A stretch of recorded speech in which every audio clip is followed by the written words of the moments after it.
Right, audio's live. Alex. Right, what else we got? Robin, Yeah. Robin, you're very like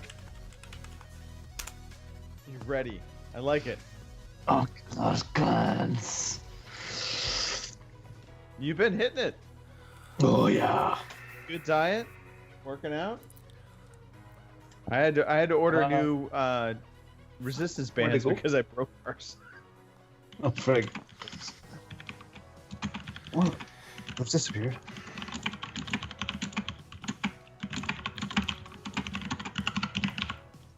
Who doesn't know how to type quietly? That is a noisy keyboard. It's a mechanical Yes. keyboard. I'll mute next time. But No, it's okay. It's just to everything from New York is noisy. The people, the keyboards, the virus.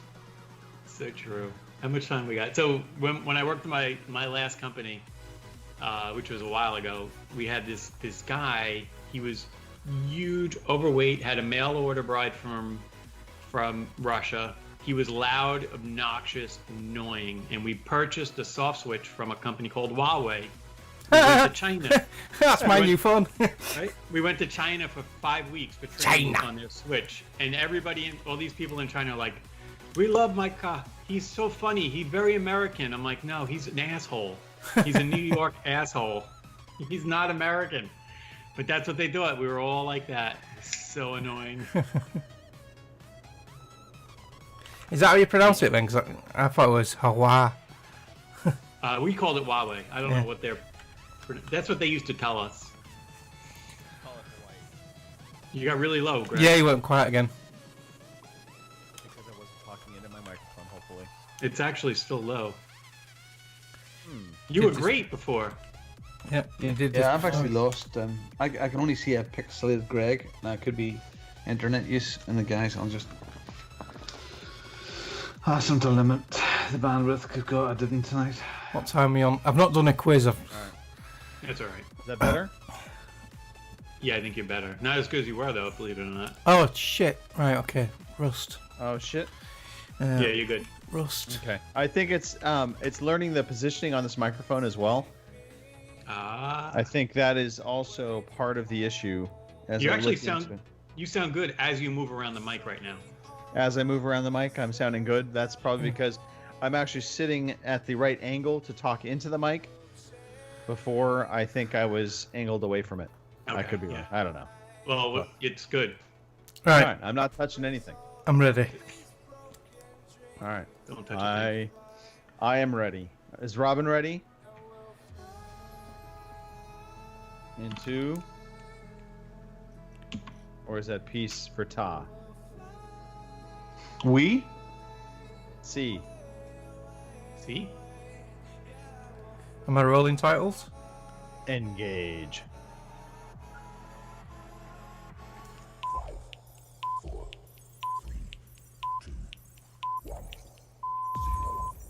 Good evening, ladies and gentlemen. Y'all are listening to the Overseas Connection podcast.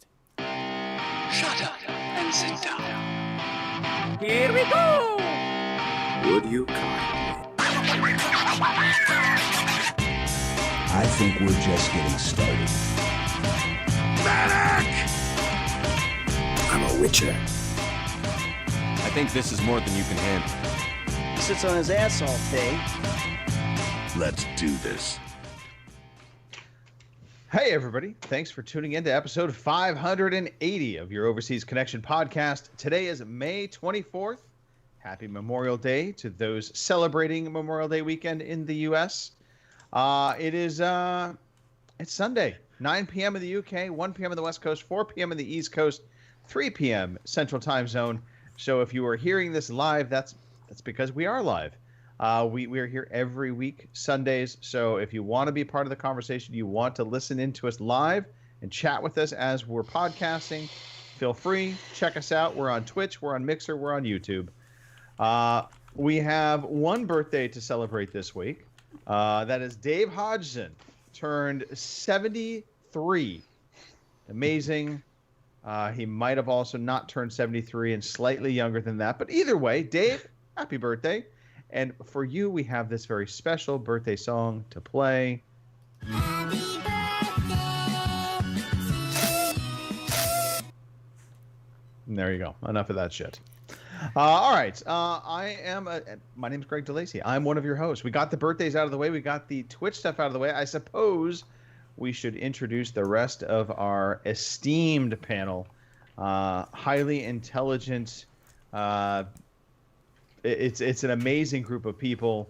These are video game experts about everything related to video games. However, they know nothing about life, and so they will be really poor at giving advice. But let's just introduce the panel right now, starting with the biggest tit I know. That is Mr. Robin Tate. Robin. Yeah, be me here. Hi, it's Robin Tate here. I am in Ballymena. I'm in Northern Ireland. I am not wearing a tank top like some hairy ape. And it's lovely to be in this seat and just chilling and relaxing this week and having a little beer while Greg does the thing with this thing. So, Robin. Hi, Greg. Hi, everybody. Thank you. Great to have you, Robin. Wonderful. I'm eating chocolate. Dark. Eating on the chocolate. podcast, Tiny Greg. little piece. Sack him. Yes. Yeah. Favorite thing. And our listeners' favorite thing. Absolutely. Also on the podcast this week, bringing the coronavirus to your doorstep near you any day now, Mr. Gary DeFelice. Hello. Yes, the coronavirus central for the U.S., but thanks to Europe. We got the Europe stream. Come on, let's go. Keep those dirty Italians out of here. My God. Okay, man, are you ready to go? I'm ready to go. Now, come on, now crank this motherfucker up.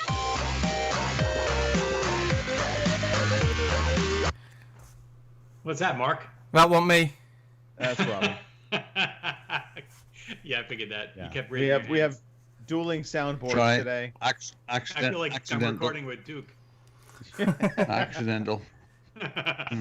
Try And last but certainly not least, wearing the glorious tin cups, we have Mr. Mark Wright. Oh, God, I feel like we're podcasting with Duke now. That was me. Yep. Hello, everyone. Marcanix on all the gaming platforms and Twitter, and I'm from God's Country, West Yorkshire. So, yeah, you're sounding very sexy, Greg. What's changed? A new microphone. After the last time I podcast, the microphone failed. So went out, bought a new XLR microphone. So yeah, hopefully everything sounds better.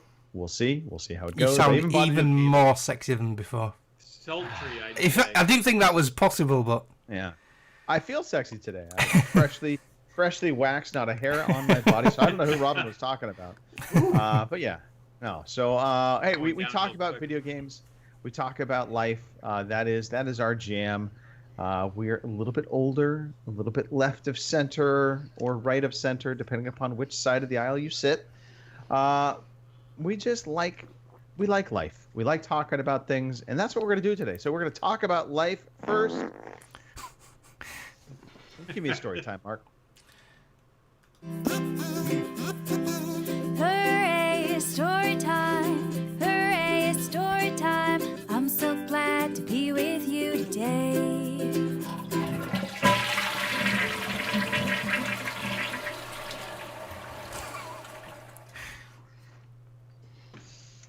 Not me. That note. Well, let's talk about Mark. I think the toilet flushing is fitting to have you lead off talking about your phone. Yeah. You got rid of your old phone and you have purchased a new phone. Yeah. So as Robin alluded to last week, I was very nervous about changing from iPhone to Android. I've had iPhone. Just let me mute him a minute, right? I've been on iPhone since iPhone 4. So I've been on iPhones a long time. I've been invested in the Apple ecosystem because I've got Macs as well. My wife's got iPhone, my son's got iPhone, my mum's got iPhone. So, but my iPhone 7 Plus is getting a bit old now, and the battery's dying on it. It only lasts 4 hours if I'm lucky. It's only 32 gigabyte, so I'm constantly having to remove apps and remove podcasts to get more podcasts on. So I was really struggling with it, and I thought, fuck it, I need a new phone. But at the present moment in time, I cannot afford a new iPhone. You're looking at like 50 odd quid a month on a contract phone. And there was this offer from the company who provide my TV and internet, Virgin Media. They were doing how do you say it, Gary? Hawaii. I pronounce it Huawei. Huawei, right? A Huawei P30 with a Band 4 smartwatch as well for £17 a month. So yeah, I ordered it. I was asking the guys in our podcast chat, will I get on with Android? What do you think? I don't know what to do, and I have to say I don't like it. I fucking love it. It's brilliant. Yeah, I'm amazed. It was. I was so worried at first, and my worries have been unfounded. It is brilliant. I love it. It's so much crisper and faster than my iPhone, which it will have done if I'd got a new iPhone. But I was worried about the OS and not using it. It doesn't have a button like I have on my iPhone, but the gestures work perfectly. It's got face recognition to unlock it. It's got fingerprint ID built into the screen. It's got all the gizmos and gadgets. And there's like you guys have always been telling us iPhone users, there is so much more customization. And I've got used to it so quickly as well. I thought it'd take me ages to get used to it, but I fell in love with it within half a day. So yeah, I'm really happy. Mark, I think to be fair, Robin's response to you and this entire situation, I think that sums it up. Yes. How long have you been using this for now, Mark? I got it Thursday. Right, here's another story. I ordered it last Friday and it was supposed to come last Saturday. And waited in all day eagerly for this delivery. Never turned up. Waited on Sunday because I do deliveries on Sundays over here. Still nothing. So I went on the Yodel website. Yodel is one of the worst courier companies in the UK. Went on their website, did the web chat thing. I said, it hasn't had a scan. That's why we don't know where it is. We'll update it within 24 hours. So on Tuesday, no update on the scanning, on the tracking. Did the web chat again. We still don't know where it is. Give us another 24 hours. So on the Wednesday, I thought, there was no update to the tracking, so I thought, sod this. I contacted Virgin Media. I says, I think Yodel's either lost or stolen this phone. Can you look into it, please? He says, right, okay, yeah. We'll contact Yodel, but we've got to let Yodel do their investigation, so it might be 3 to 5 days. On the Thursday, I got an email saying your order's on the way, and it was here on the Friday. They'd sent another replacement phone and watch because they'd lost it. So pretty good service by Virgin Media. Yodel, absolutely terrible. The other thing is it didn't come with a SIM card. The SIM card, they didn't send one.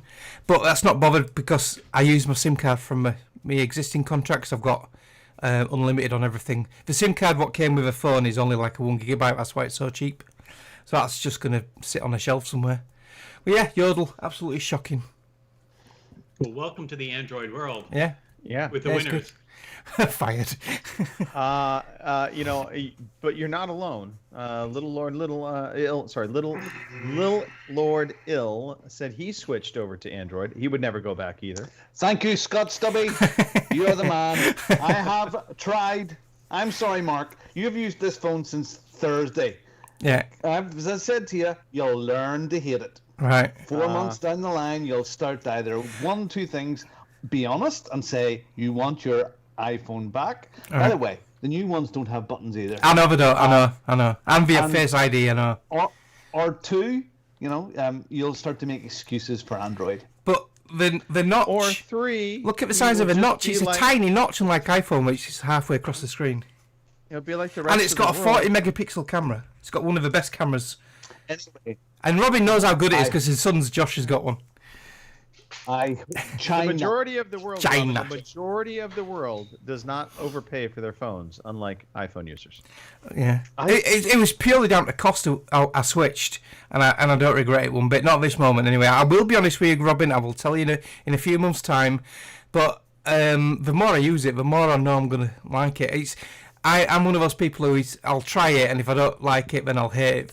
And I won't get to start to realize that the apps aren't just as refined. They aren't all the extra choice. That choice is there. It's fantastic. And if you wanna change all your menus and do all the wonderful stuff with it, you can do that. but you'll realize that the Skype app and WhatsApp app and all the little apps are just not quite as good, not just as much time or money spent on them. They're just not quite as slick, and the shop will start to annoy you, and with the pay system will start to annoy you. All of those little things, not having a direct, real one photo app rather than having pick your choose depending on the manufacturer.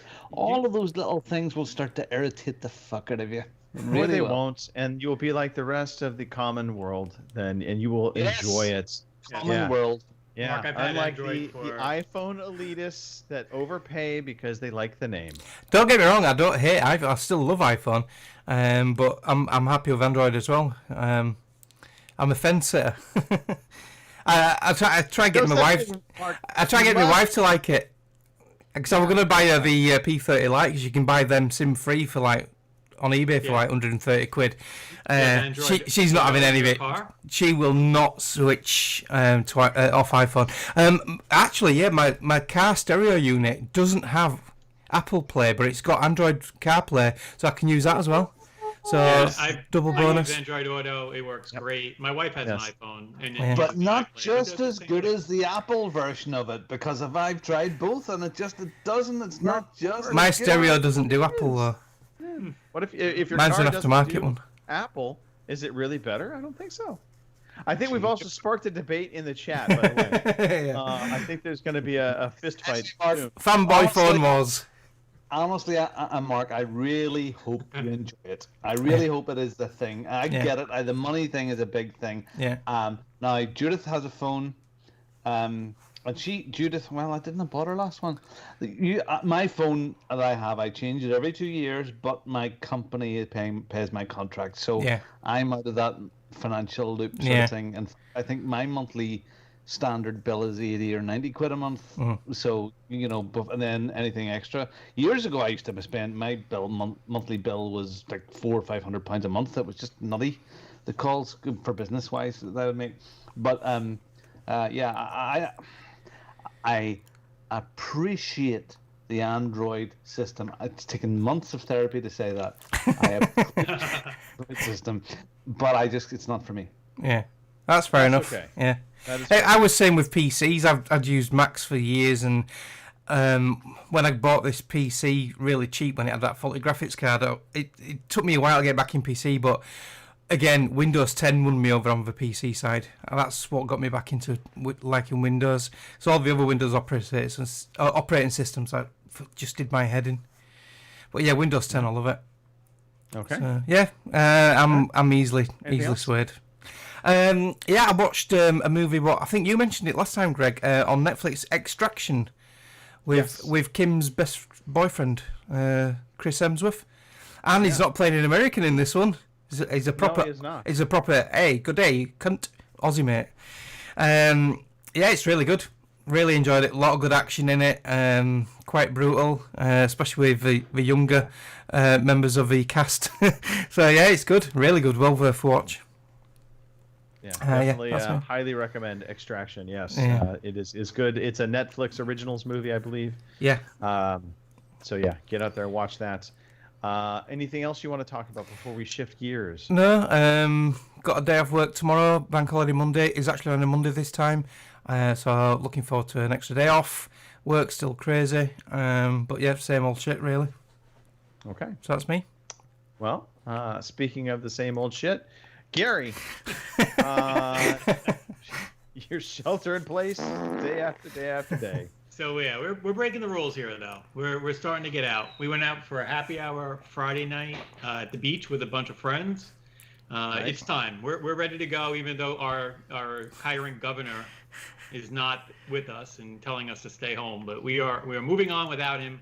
It's a really interesting time in American history. I think this is awesome. The government's pushing one way and the people are starting to fight back. I think it's cool.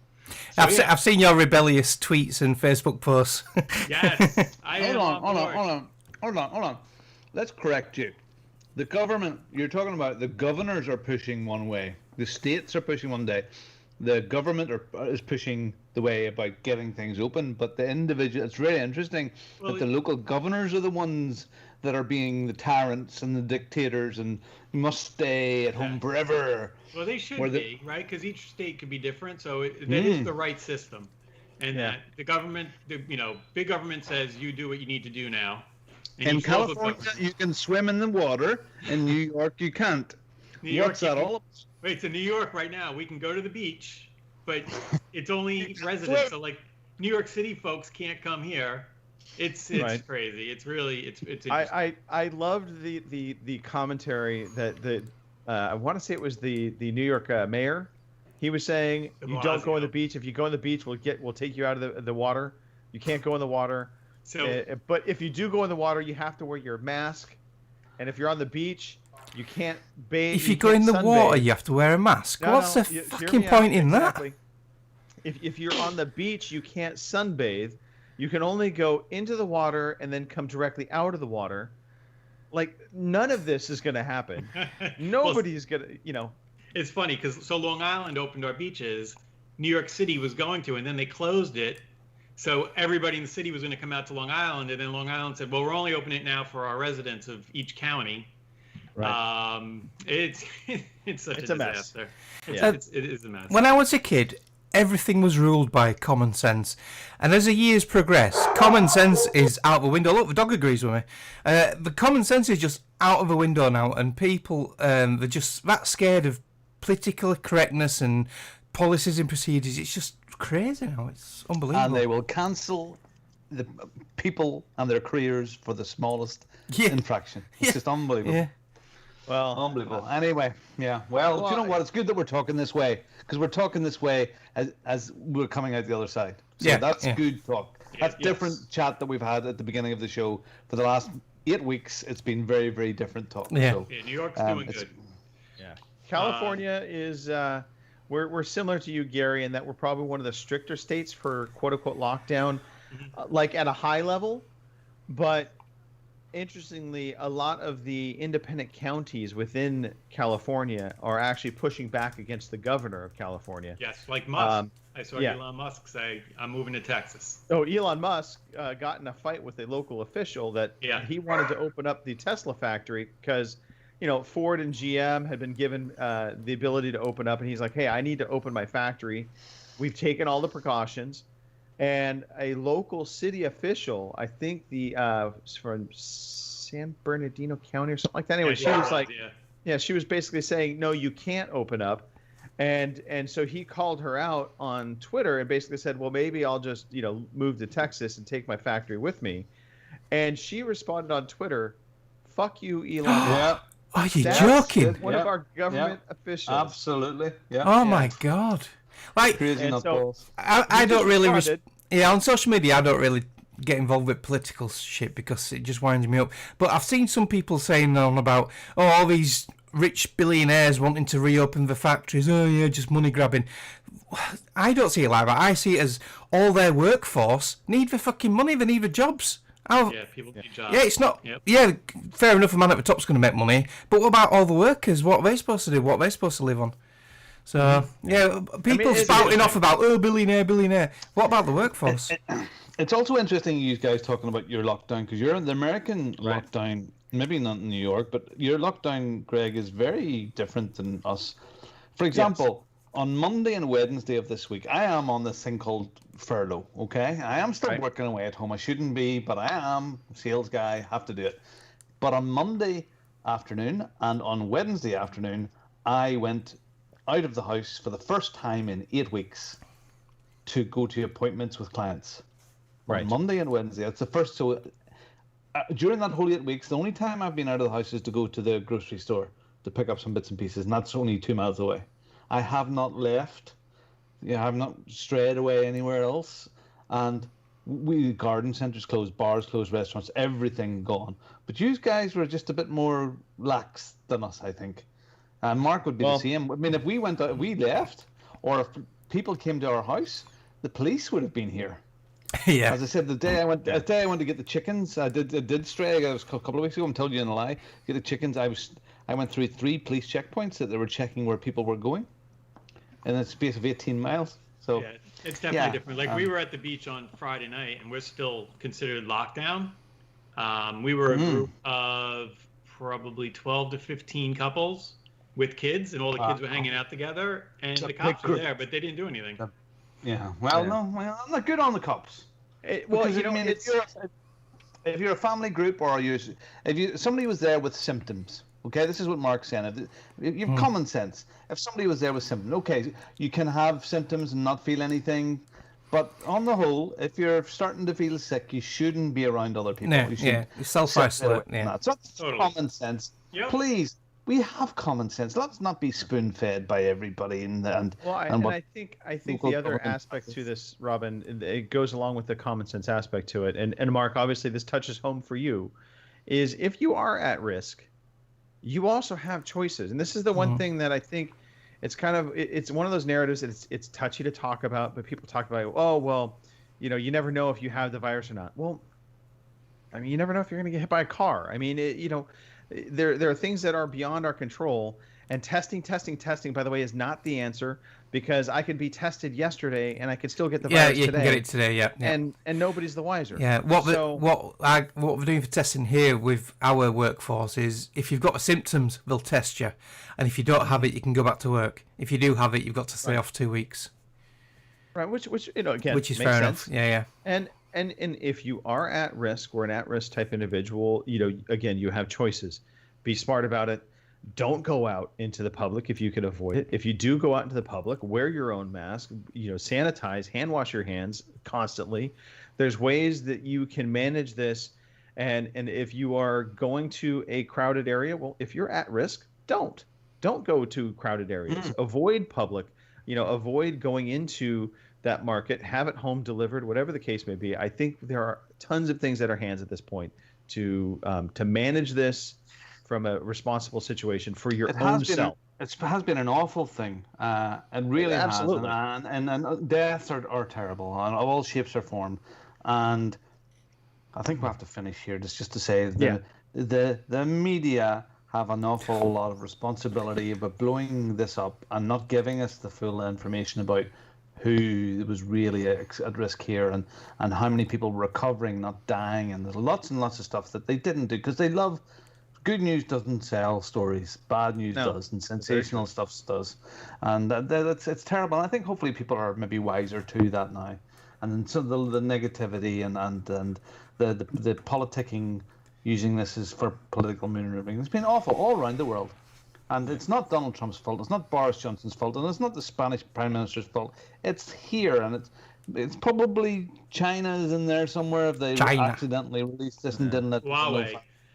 Yeah, they probably infected everybody. It's all the 5G masts. It is. But it's been a horrible thing.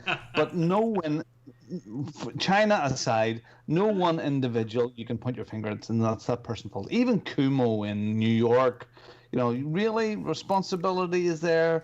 But back then, we were dealing. I know it's easy to take pot shots at people, but they're all go to the toilet. Yeah. You know. Dealing with it that we had at the time, mistakes were made, and mistakes. You know, whatever. This is unprecedented. He kept sending people back into the nursing homes, and they all died. So it happens. I mean, it's terrible, but to quote the governor of New York, old people are going to die. Anyway, all right, Gary, let's move on. Right. Okay. Let's talk about something different. Gary. One, why are you wearing a Virginia Tech T-shirt? I don't think I've been on the show since. But my son, my high school senior, is going to enroll, and will be starting at Virginia Tech this summer. So excellent, very cool. Very excited for him. We're just hoping that he does get his opportunity to get out there. He's probably going to miss high school graduation and prom and all that stuff. Right. But hopefully he can get his butt down there and start off what could be a start of a great career for him. So I'm really proud of him. It's a great school. I can't wait to go to a football game there and listen to Enter Sandman and jump up and down like a fool. We got a game picked. There's a Penn State Virginia Tech game early in September, but I don't know if we're going to be able to go or not. We'll see. But yeah, we're excited. It's good stuff. Good. Brilliant. Awesome. And by the way, did you recommend Fear the Sky? Was it you that had mentioned that book? Yes. Yeah, I just finished the audio book of that. Actually today. Very good. Good. Audible. Audible is our hero in these times. Loving it. Robin, look, we covered. Okay. So we covered you going outside. So outside, 2020 is cancelled. So our holiday now, unlike yourself, is the flights this week. Our flights to Malta have been cancelled just this week. Oh, sorry to hear.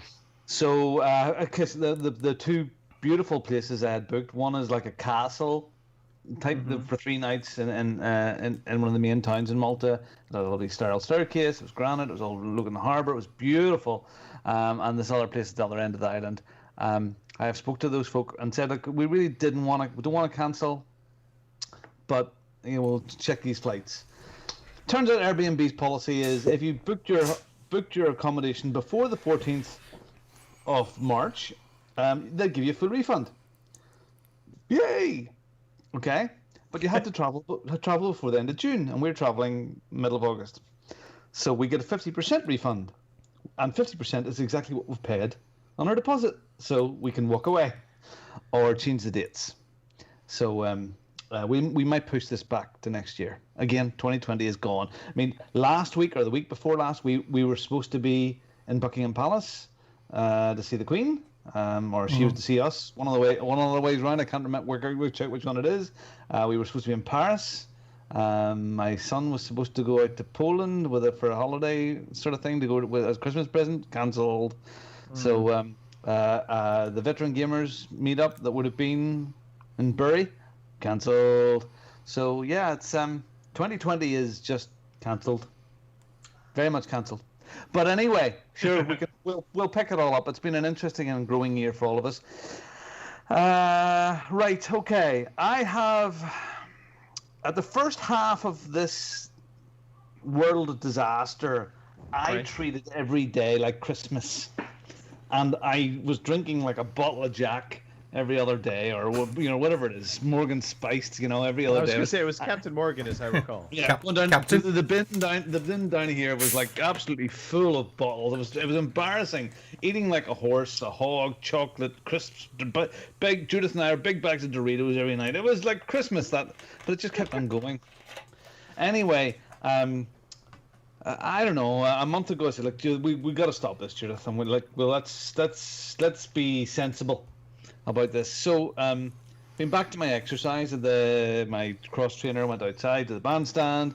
I've been doing that every morning, as trying to get into the routine of that. Now doing some my girly weights every morning. And some, hey, you're doing something. Sit-ups and press-ups, and over the last 3 weeks, there was another thing as well.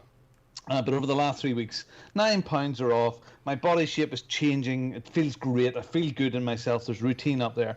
One of the main things that we've done, not just the exercise, we've completely and utterly, Judith and I have completely and utterly changed our diet.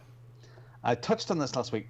We watched this thing. It was recommended to us called Fat Fiction. It's a documentary on Amazon, and it's all about the 1950s, and especially in America, about what companies told us that we should be eating.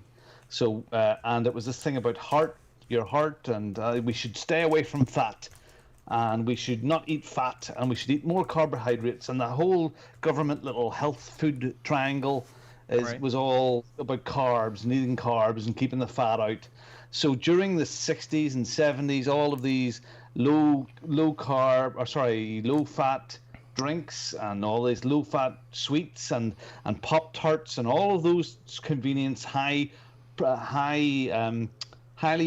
processed sugars were eaten all over the place. Oreos, all of that stuff, tons and tons. And we were all eating it, and people were just getting fatter and fatter and fatter and getting type 2 diabetes. And if they followed the chart, the little triangle, and they ate what was recommended by their doctors, they were not getting better. And the problem like this, and I said it last week, when you eat a McDonald's, which is lovely and tasty, after about an hour and a half, you're hungry again because it's so much sugar in it. And your blood sugar goes way, way up, and you get all excited, and it's down and it crashes down. The concept behind this eating that we're doing now is we're cutting, not out, but cutting down our carbs. So we would have had lots and lots of pasta, lots and lots of rice, lots of bread, but healthy bread, the best of bread, the best of pasta. It was good, healthy food, but we had pasta probably 4 nights a week, 4 nights. I would have had porridge in the morning with honey and fruit, but a couple of slices of toast with that as well. Anyway, so what we've been doing is we've been cutting all of that down, and we're eating fat without fear. So in the morning now, we'll have scrambled eggs made with butter and some bacon with it, but I won't have toast. And I'll maybe have a bowl of fruit, maybe not a banana, but I'll have chopped fruit in bits and pieces. And what is happening to me is, instead of at 10:30, 11 o'clock wanting a snack again or wanting to munch on something and having a cookie or a biscuit, I'm not. And Judith and I are both finding that we're going through to 2 o'clock in the afternoon before we even getting hungry before lunch. And lunch might be an omelette. It may be something else, without, a lovely salad with strips of beef in it and other bits and pieces like that, which we'd never have thought about doing before. And dinner tonight, for example, was a sirloin steak with roast vegetables and lots of olive oil, and it was just gorgeous. And I've had a bowl of fruit, and I'm having a little treat tonight. I'm having a little tiny small bar of dark chocolate. Usually I have just a couple of slabs. I'm having sort of a night off and a beer. I've taken 9 pounds off over 3 weeks. Robin, feel good. Yeah, you are singing to me. So let me tell you, everybody here thinks I'm crazy, but I started probably about a year and a half, actually 2 years ago now. I really cut back on sugars and carbs, and then later last year in 2019, I found a guy named Vinny Tortolage from California. He did a documentary which is on Amazon, I think, right now, called Fat. Well, this is one's called Fat Fiction. Yep, so it's just called Fat, and he goes through all the crap, and I really kicked back up again in November. High fat content. I eat fat for energy now, because that's what it should be. No sugar, no carbs. I do have some carbs and sugars once in a while. So I'm not going to punish myself. I'm not punishing. I can't stop ice cream, but it's fine. You are. I mean, I truly believe you're 100% on. It's such a weird thing. When I sit down in the morning, like yesterday morning, I had my breakfast and I went out, I'd do my exercise or whatever it was. Anyway, Judith was later, and I came in and Judith had put the frying pan on and cooked bacon for herself, and had bacon, about maybe 6 or 7 slices of streaky bacon and some melon and some coffee. And Judith would never, ever, ever have done that. And it seems so counterintuitive that you're eating fatty bacon and stuff like that there, and you're not using the low spray. Yes. You're using proper oil or whatever with it. Yeah, and it's bacon is a major part of my diet now. Avocados. Avocado, bacon, So boiled eggs, whatever it is, maybe lots of eggs. But it's very counterintuitive, but it's fabulous. I mean, really enjoying my food. I'm not snacking on crap, and I feel more balanced, and it's working. And now, probably if I wasn't doing exercise, I would probably still be losing weight. But the exercise is also helping me feel good as well. Yeah, fat and carbs are inflammatories, and when you eat them and digest them, your intestines, your stomach, everything expands, and that's why you feel like crap. Look, Gary, I was a marathon runner. I ran 7 to 8 half marathons a year and 1 or 2 marathons, and I did that for a long time. And I would have loaded for days on carbs, carb training, carb pasta. That's what they told us, right? Yeah, they told us, and it's kind of weird, and it's a wrong thing to do, because you anyway. Watch some of these things. I know. I'm just going to throw this out there. I don't think there is any one magic bullet diet, and what works for you, works for you. No, Greg, you gotta stay away from all the refined sugar shit. Well, sugars they can't be good for you. They're fake. All of that. The refined sugars, yes, but yes. Robin, my point is there have been dozens and dozens and dozens of different diets that have worked for people. Well, this isn't a diet, right? So it's a way of life. It's a way of life. Go back 50 or 60 years. Really fat people were hard to find. They were there. And but Robin, 50 years ago, also, we didn't have the internet. We didn't have the amount of TV and media that encourages us to sit on our asses. We didn't have all of the Amazon stuff that we did. Yeah, it's a way of life. There's not just a diet that can fix anything. It is absolutely a way of life. Way of life. And I'm not saying that you can't eat pasta or pizza or all those bits and pieces, but all things in proportion and being aware of it. Of course. Yeah. So I just added another wrinkle to my diet as well.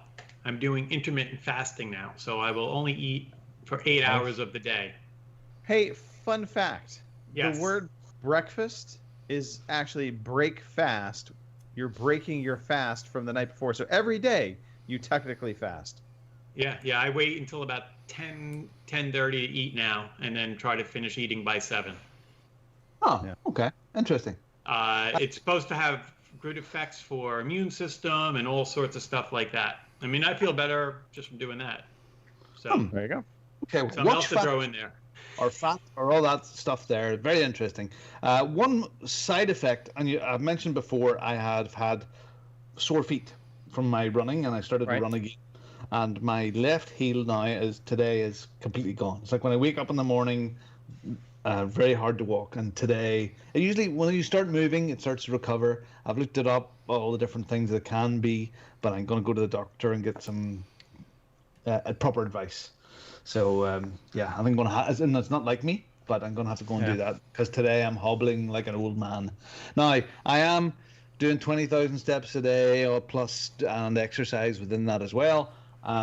Really wanted you to say I am an old man. Well, that's just a given, isn't it? Actually, it could be that. I'm just not as young as I want, but I should be able to do light exercise that I'm doing. And walking at the moment is just, it's very, very painful on my left foot. So, crazy. Anyway, yeah, Gary, do you know what? You don't need to say it on a private chat message. We are talking, right? This is great. I love this. I forgot we're on a podcast. Well, actually, now that you say that, I know I mentioned it last week, and we never got it arranged this week. But over the next week, we definitely going to try and set a night up that we're going to do this. There's been a lot of us there. Fireside chat. Yeah. So, it's great. Final thing I'll say is I have ordered myself a Nest Cam. Oh, it won't be the silent thought. It's the one before last. I've ordered myself a Nest Cam. It should arrive the next day or two. I already have Nest thermostats throughout the house. I'm interested to see how the Nest. I have the Nest Cam. Yeah. The thermostat and the CO detector fire alarm. It's great. Yeah, I've got a Nest doorbell, and it's brilliant, as well as a Nest thermostat. Yeah, really, really good. Yep. And it's Google, so it ties in nicely with my Android phone. Android, yes. It loads quicker on the Android, believe it or not, than the iPhone.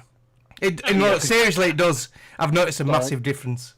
Yes, it is, because your phone was prehistoric. That is a good point, Robin. I am an Android fan, but that is a great point. That is fair. The last thing, I watched Upload, which is a new series again on Amazon. It's 10 episodes. I've watched 9 of them.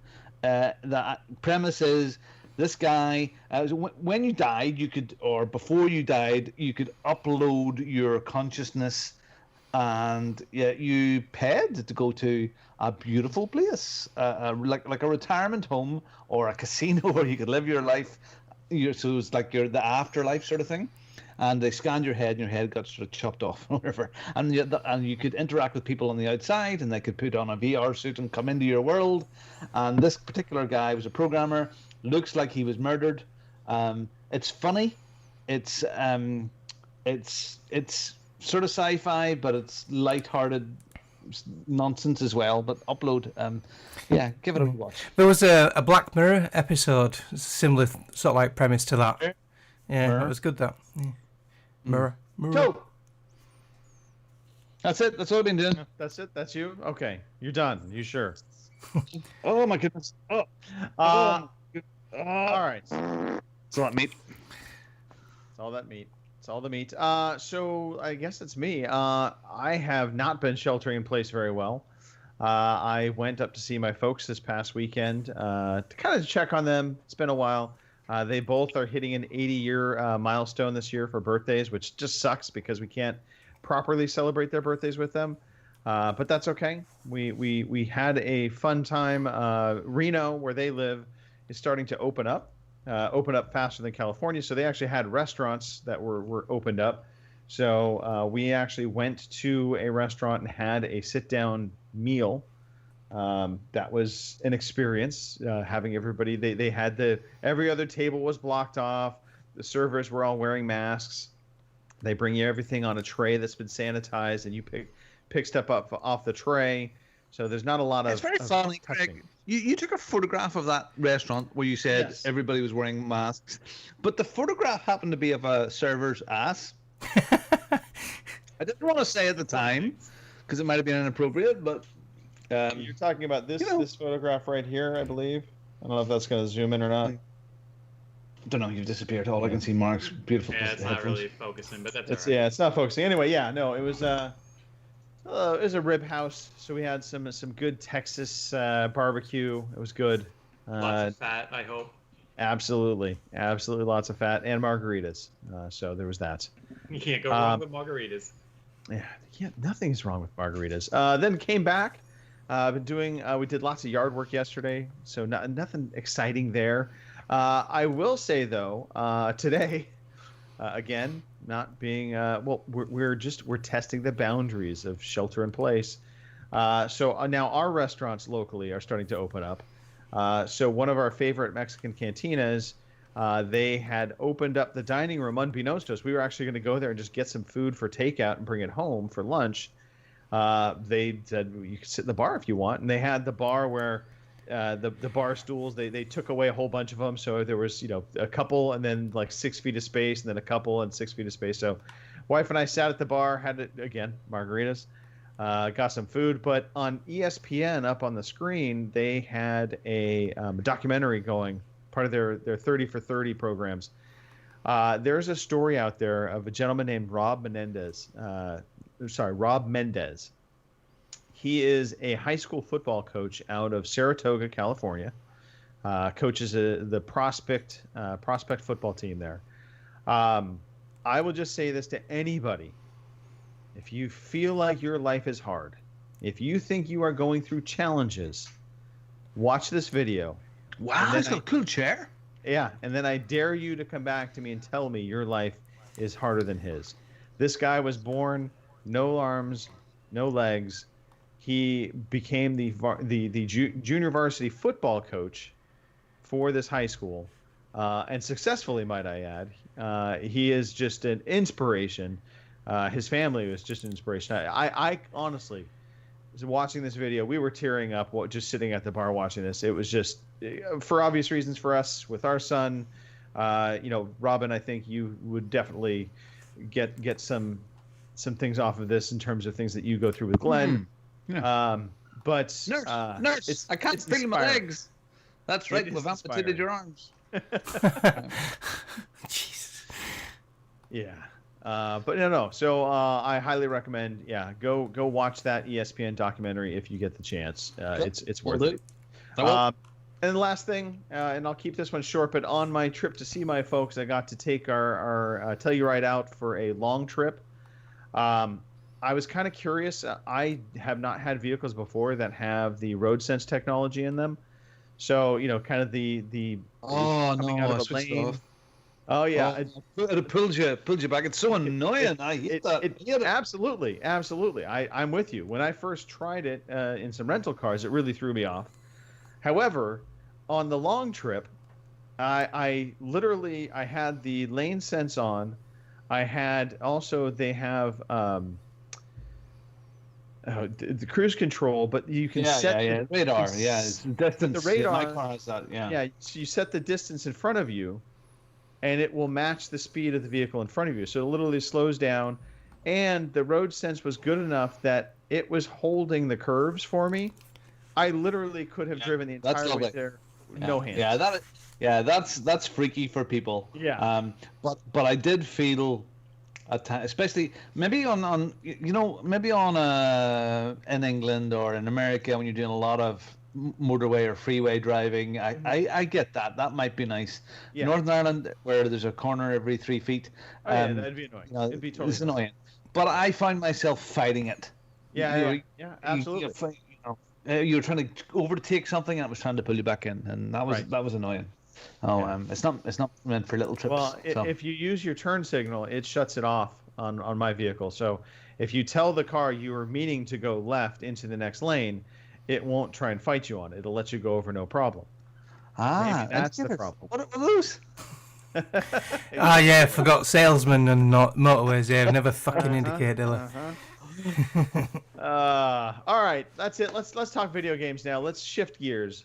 China. Today I feel like playing computer games. Today I feel like playing computer games. Hey, before we fully get into talking games, let's give a shout out to our chat right now. There's been a lot of back and forth. I know we sparked a huge debate on Android, Apple, but maybe Robin. Android, not Android, Apple. Android comes before Apple. Alphabetically, it does, yeah. Robin, who all is in the chat? Let's give him a shout out. Come on. Just a pile of dickheads. There's just fucking nobody in there worth talking about whatsoever. Just a pile of moaning buggers. Don't know. A pile of great guys. Scott Stubby's there. Dinkster is there. Who else is there? I must just press the thing here. Let me press the button. There's people in YouTube chatting there too. Anne-Marie. A 10, Commander Rip, Drinkster, UK, Rain God Zippo. Hello, sir. How are you? Shiloh, May, and Little Lord Little was in there earlier. I know that. Little Lord, yeah, he's on YouTube. Hi, buddy. And he's looking for his bank holiday. So it's lovely to thank you. We love this. We love the interaction on the live chat. So thank you very much for joining. And you can see that by going to twitch.tv/OCPod. Or on YouTube, and the same thing, and the little chat thing pops up. So if you want to do it, and you're listening to this on the Apple iPod version, you can do that next week. Or find it on Google, Stitcher, something like that. Anyway. That was the biggest. Sorry, I know. Keep bringing this. That was the biggest gripe I had about switching. The Overcast podcast app isn't on Android, and I loved that app on the iPhone, but I had to pay $8.99 a year subscription to it for the ad-free one, and then Greg put me onto this Podcast Addict on Android. Podcast Addict. Yeah, it's brilliant. I love it. So I'm happy now. Sorry, Robin. In a one-time payment. Yeah, and it's $3.99 to unlock it forever. No yearly payment. No Apple tax there. Yeah, that Podcast Addict, it's really good. I like it. Once I've figured out how to stop it showing like hundreds of podcasts in my little icons, I've figured out how to do that. Yeah, it's good. Figuring out how to do stuff. Yeah. Carry on. Let's talk about figure out how to do stuff. Gary, you're low man on the totem pole here. You have one game to talk about. I believe this is the Burning Nicole game. It is. I've brought it back. I'm ready to make Rust great again. So I've been messing around. Escape from Tarkov is about to go into to a wipe, so it's kind of senseless to play there right now. I was playing a little Dead Side, which is a new Survivor game, but there really wasn't a lot to it yet. And my stepbrother kept saying, "Why don't you try Rust again?" I'm like, all right, let me get in there. I jumped into a server, a nice PvE server, and really liked what they did with it. So I got him to come in. We played, and then he knows how to play to my heart. He's like, "Dude, let's set up our own server." He goes, "I'll pay for it. You admin it." So over the last 2 weeks, I've been playing Rust and I've been setting up a server, a dedicated server, which I love doing that. Learning how to do the plugins and adding, like, now I'm creating different loot tables and all this stuff. I'm enjoying the heck out of it. Today, I actually just sent out notes that I think it's good enough, because I kept resetting it and doing different things to try to play with plugins and stuff. So we have a dedicated server if anybody wants to try Rust again on the PC. It's there. Come on in. It's changed a lot. Yeah, it has, yeah. There's electric systems. Like, I was in there playing around. I found a battery, and then I figured out how to connect it, and you could put lights in. And we were on somebody else's server. They had Christmas lights, and it's changed. I mean, it's the same concept, but it's changed a lot. In Fallout 4, you could have like generators and wiring and lights. Is it similar to concept? You know what? I didn't play that far into Fallout, so Right. I don't know, but it could be. Yeah. I found a battery, and then I built I found a electric wire, and I ran it up to it sounds a similar. switch. Yeah. And then up. Some of the different like monuments now have actual puzzles, so you can go in there with a card, and you gotta solve. Once you know the puzzle, you can always get in there. But then you can go into different areas to get better loot, stuff like that. So it's fun. I'm having fun with it again. If anybody's interested, come on, check us out. I've re-downloaded it and I've played it very briefly on your server, Gary, for about 45 seconds until I got mauled by a bear, and then I switched it off. But yeah, Gary is on there today. You're completely naked. Your tallywackle's hanging out. Yeah, I could put something on.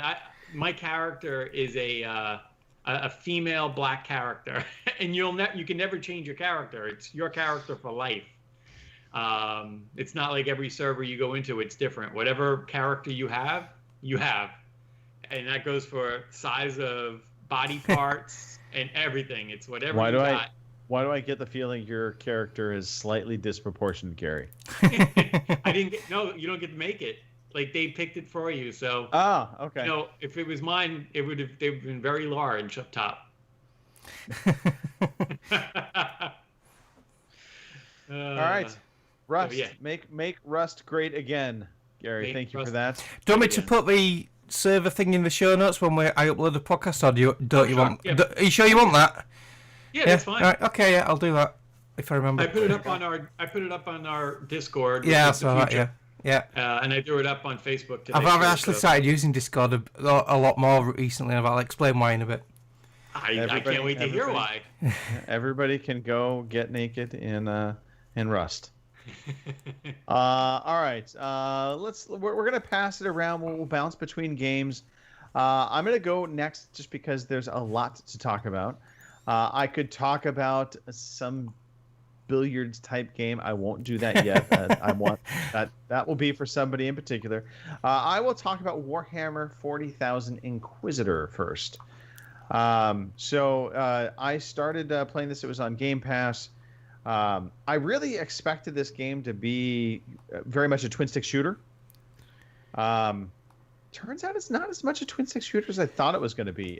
It's got the depth of a Diablo in terms of like there's skill trees and loot variants that you can upgrade, but it has like a cover system which threw me off. I wasn't expecting it to have this cover system that you can put your character into cover, fire from cover, destroy cover, that other characters might be firing from.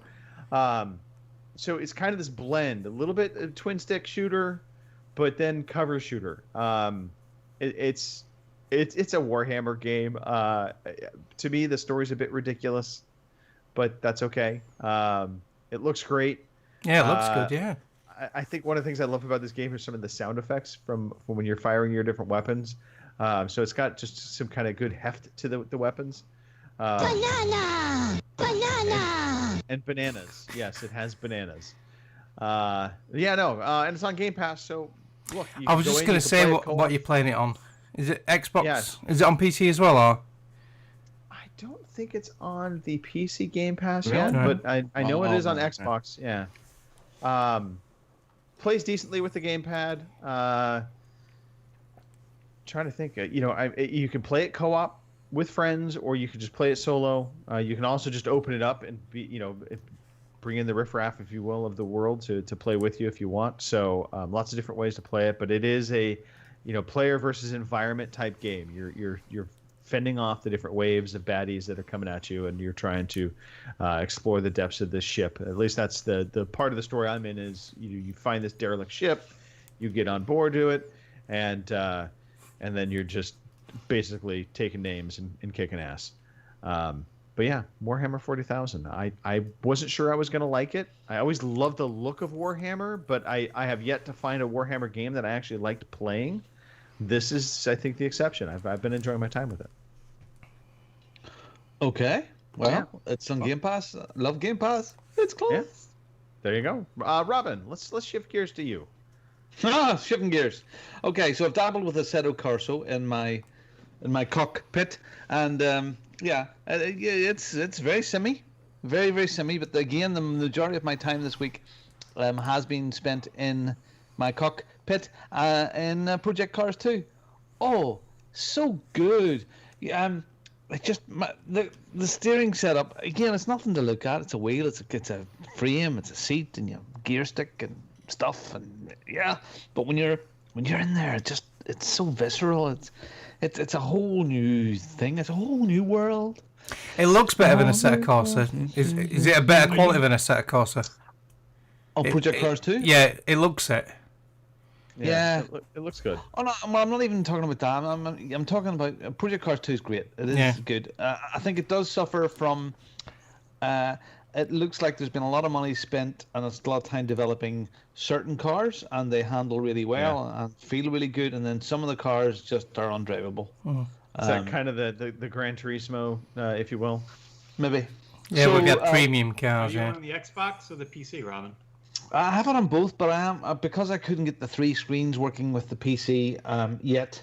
I'm playing it on Xbox. I have it on PC. I picked it up this year when it was really cheap at some point. It was on. I think it was. It must have been. I have it. It must have been on Humble Bundle. Maybe it was Humble Bundle. Yeah. It might have been. Yeah, but I mean, I played it on both. Both are the same. A few more options to fiddle about with stuff on the PC, but they're almost identical. I did the other night. I've been going through the series and working my way up through. I haven't really touched the multiplayer stuff yet until I get used, because the wheel is so different with the force feedback and pedals, and driving constantly in cockpit view. But after I played some more of my season, I think I was. Where was I? I was in Spain racing a Formula Ford, which is a small beginners open wheels, like an old. It looks like a 1950s race car, like a Smarty tube with wheels on it, and really, really hard, really, really difficult because you have to come top 3 to move on, to get enough points to qualify to move on. Anyway, after done all that, I went through some of the classic courses, because I had really started playing this just straight into the season or series. So just some private races, and there's some fantastic courses. Like there's the original Monza from the 40s and 50s with the full big oval and the banking. So you get into one of the original faster Formula One cars, a tube with wheels, like a shark on wheels, and going around this banking, and it feels so real in the cockpit. Those guys were so brave, and so, and then some of my favorite, like Laguna Seca, they're playing around there, and just really, really enjoying this wheel business. Hey, Robin, a question for you. So, out of the 3 games now, so you've got Assetto Corsa, you've got Forza, obviously, and then Project Cars 2. Which game, from a wheel setup standpoint, are you the most happy with in terms of how it feels and responds with the wheel? Like, it is the most playable, I guess, with the wheel. So I have tweaked some of the settings and some other people's suggested settings for Project Cars 2, and it feels great now. Where at the beginning it kind of felt really unnatural, but now it feels really, really, really good. It feels more natural. I think if I spent more money on a wheel and went to one of this is a cog driven system, and as you get more expensive, generally they are belt driven. So mine uses a series of gears to give you the force feedback, where the belt is a smoother feedback. Saying that, they do say that the belt driven ones don't make you feel the road just as much as the cog driven ones. I don't know. But you can go down a serious rabbit hole of cost with this stuff. But at the moment, really, really enjoying this.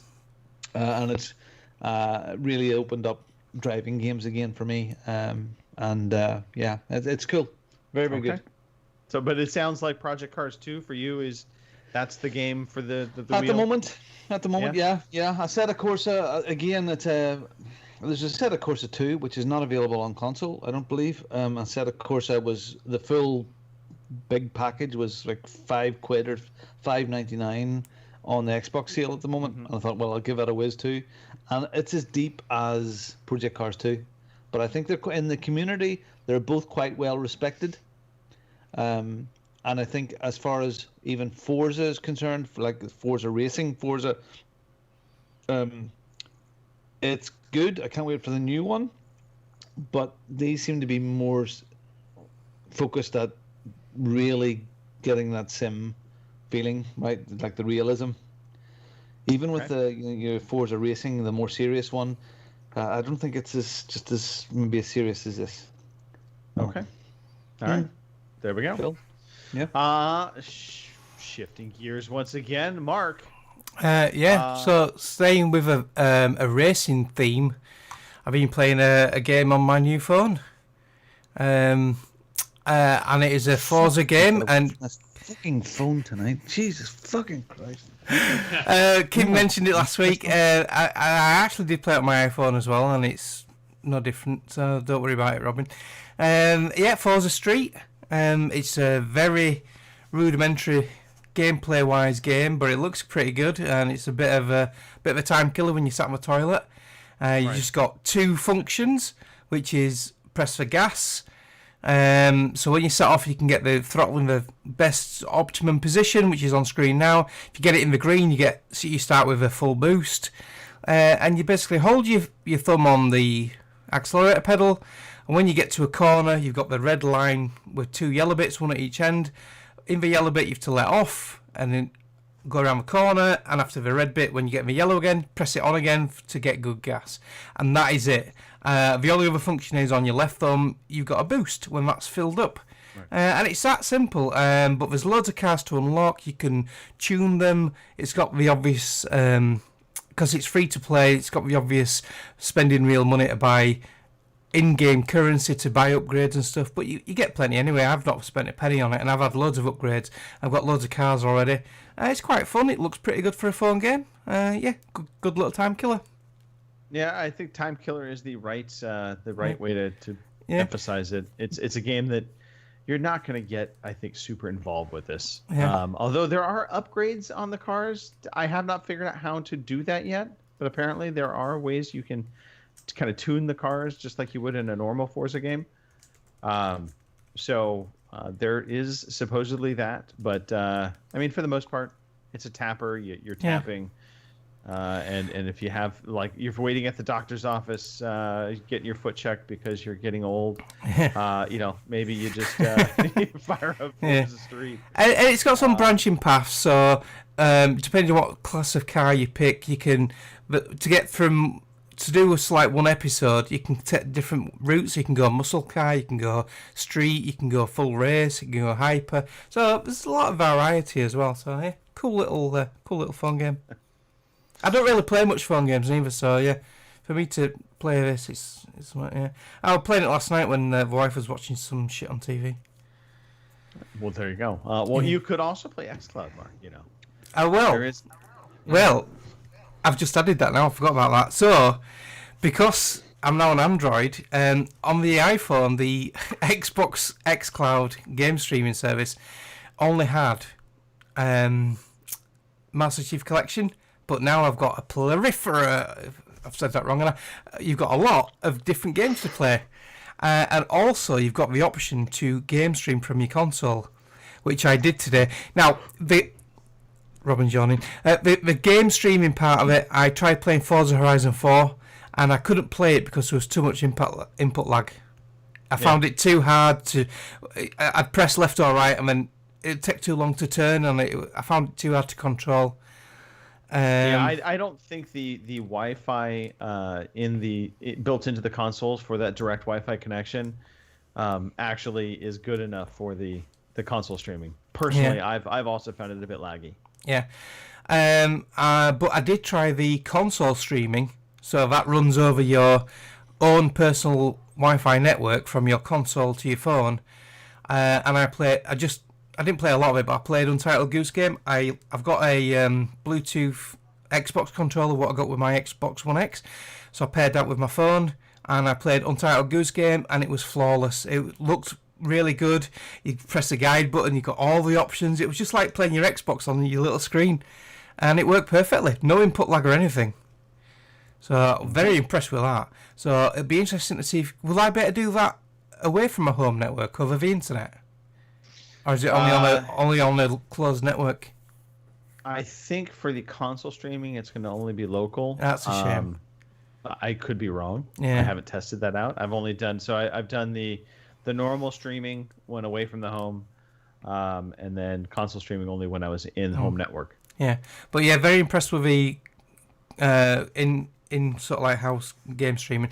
The xCloud stuff, like I said, I've only tried Forza Horizon 4, and that was a bit. But I'm going to try some other games. I think it'd be better for sort of like your XComs and that, because input lag won't really matter. So, or Uno, something like that. Okay. Let's shift gears again. So, I am going to talk about. I won't talk about Gears Tactics. I've talked about enough of that before. I will talk about MechWarrior 5 briefly, but I'll focus in on the game Remnant from the Ashes. Another Game Pass game. I fired up finally. I had downloaded this a while ago. I had in my head a completely different game. I was expecting this to be like a first-person shooter game, and there was a game. I want to say it had something to do with a black box, Pandora's Box. Right. That was a few years back, yeah. And so I was expecting it to be this first-person shooter experience, and it's not at all. It's a third-person action-adventure game. Right. It's got a little bit of a kind of role-playing elements to it, where you'll have dialogue choices when you're talking to individuals. You get gear, you gear up. It could be done in co-op. It's a nice B-tier third-person action-adventure. It's not going to compete with, say, an Uncharted or a Tomb Raider, I think, in terms of quality and shine from the graphic fidelity that the developers have there. But for something on Game Pass that's different, and it definitely is a different kind of game, it's not horrible. I've found myself going back to it a few different times. I honestly have no idea about really what the story is. I wasn't really paying all that much attention to it when I first started playing it. And I've just been kind of continuing on from there. You're battling through these demons. You have kind of traditional weapons. There's different types of players you can play as. Kind of your heavy, your mid-range player, and then your long-distance player. In terms of the weapon choices that you'll have, that you can bring to bear against the demons that are coming to kill you for whatever reason. There's some reason these things are always coming after you. You're on an island. You're trapped. You're trying to get off of it. You're trying to find the secrets. As Fraser would say, there's a story there. I could care less about it. It looks good. I think I'd like this. Yeah. Yeah, it's just fun action.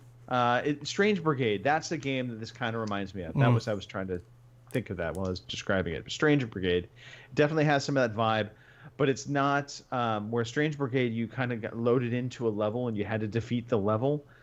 This is much more linear story. You're going from areas and kind of progressing on from that area into another area.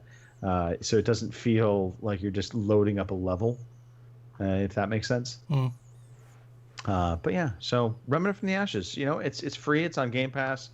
I should say it's on Game Pass if you have Game Pass. If not, if you find it on sale, that's where I think, under 20 for sure. I wouldn't pay more than that for this because again, it's B tier. When you get into it, you'll understand what I'm talking about. The voice acting is okay. It's not great. It's not going to be getting any Game of the Year awards. But yeah, so there's that. Okay, MechWarrior 5. Need to talk about this just ever so briefly. So MechWarrior 5 came to PC Game Pass, and I was very excited because I love my mech games. So I fire this game up, and it says that it supports joysticks, it supports gamepads, and I had already been dabbling with the notion of I was going to get a joystick because Flight Simulator was coming out. I knew I'd probably want one for that.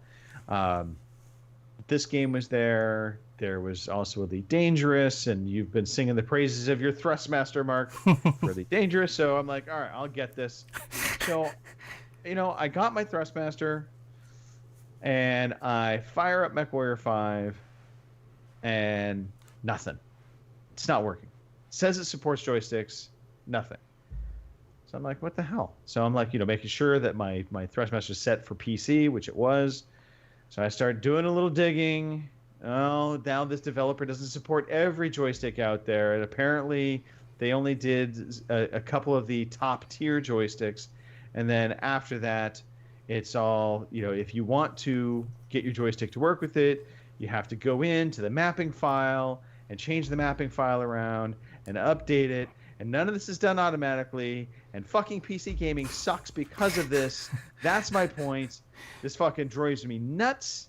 This is the exact reason why people don't like PC gaming.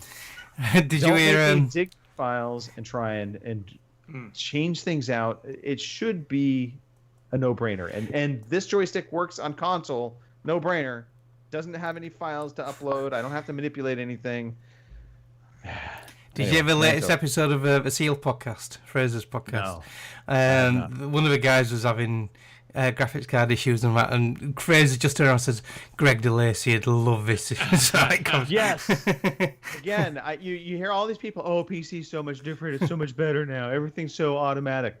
No, it is not. Yes, on the majority of things, I will agree. It is better. Steam definitely has made things better. Auto updates have made things better. However, you still get these every once in a while stupid-ass situations where you're having to jump through some crazy, enormous hoops to try and get something to work that should work. So, all right, that's it. By the way, MechWarrior 5, love it. Are you liking it now? You weren't too sure at first, were you? You would. Was that more the controller issue? Yeah. Well, okay, and again, stupid things that developers do. Okay, so this is, a PC-based game, but they have gamepad support and they have joystick support. But if you are inside the compound when you have your human character form, which you're in the base, they make you, for whatever dumb reason, they literally have you walking to different areas of the base that serves no other purpose than to make you walk inside the base to get to these different areas. It could have easily just been handled by a menu. But no, they make you walk around the base. You can't control your character with the gamepad or the joystick when you're in the base. You have to use keyboard and mouse inside the base. Yeah. That pissed me off as well. Yeah, it's just dumb. It's dumb. So, yeah. Anyway, console for life. There you go. All right. Yeah. Mm-hmm. I'm done. I just want iOS game, which is that thing, iOS is Apple, and it's of this fantastic thing called Apple Arcade, which is full of fantastic games for a small price every month, with no adverts and stuff like that there, and all high quality stuff. And that particular game is called Pilgrims. Touched on this a little bit last week. It looks like a kiddie story type thing. I don't know if you have any video of it. Yeah, or not, Mark. Yeah, I've got 'em. It is like the Gruffalo. It's beautifully drawn. It is a puzzle style game. You work around a map. So if you can imagine it's a map, like a miniature map, and your little man will go around, and there's certain scenes.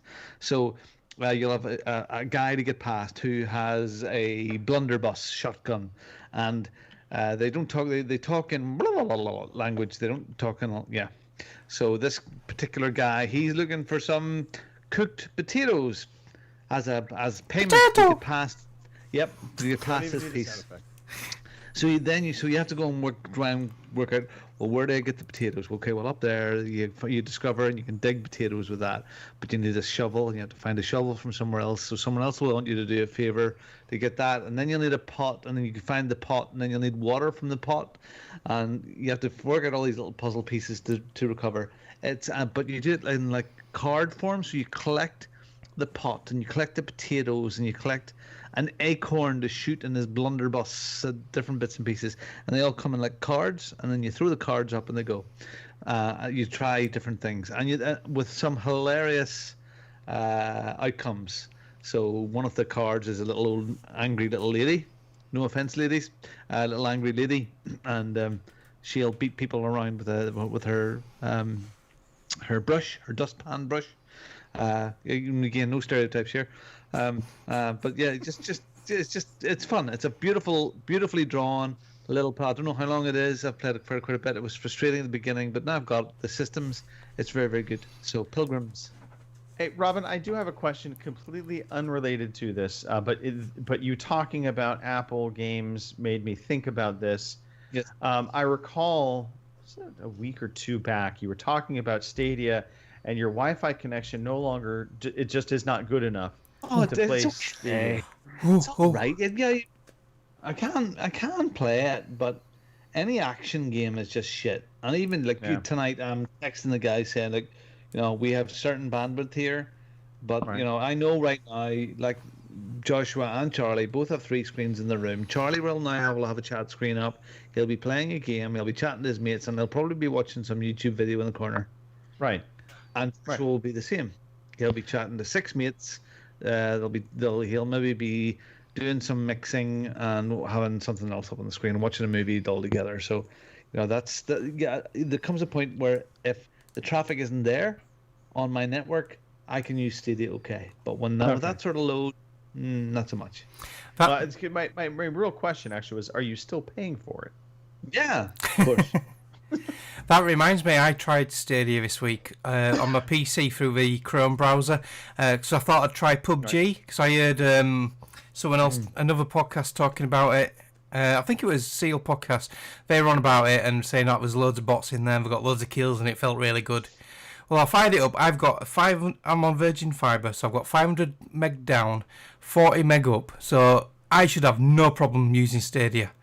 PUBG looked like dog shit. It looked worse than what the original Xbox did when PUBG launched. Control, there wasn't any sort of like input lag as such, but it was just that shockingly awful to look at. I just turned the game off after the first round. It was awful. I don't know how they got that so wrong. So yeah, that was my experience with Stadia this week. The world is still not ready for gaming. It could have been good as well. Yeah, you know what the world is also not ready for, Robin, is snooker. Snooker. And why is that, Greg? Why is that? Because it's boring. It's not so boring. Even playing with Mark, is that Mark it's boring or what? Playing the game with Mark was enjoyable, but that was because I was sitting there chatting with Mark. I think I could have been just as happy or happier playing other games than snooker. But yes, we played a match of snooker. It was I'm trying to remember the terminology. We played a round, so it was like 3 frames we did. Yes. And so me knowing the rules only slightly, I put up a here we go. Excuses already, look. But I did get my ass handed to me by Mark. Mark beat me soundly both times, although I pulled off a couple amazing shots. Yeah, you did. You did well. Yeah, you got some good shots in, yeah. Yeah, so it was good. Not being all that savvy, I wasn't setting myself up good for follow-up shots. I play snooker about the way I play regular billiards. I think about the one shot. I'm not 2-3 shots ahead. I'm like, oh, there's the ball. I must hit the ball in the corner pocket. Yeah. I found the recording, by the way.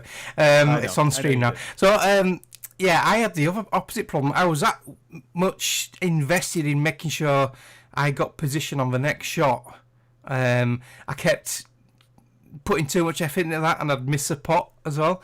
So, but yeah, it was good. I enjoyed that. Well, the second match, I think I gave you 10 points or something like that, or 12 points on fouls. And I was a bit mean. I made you retake one as well.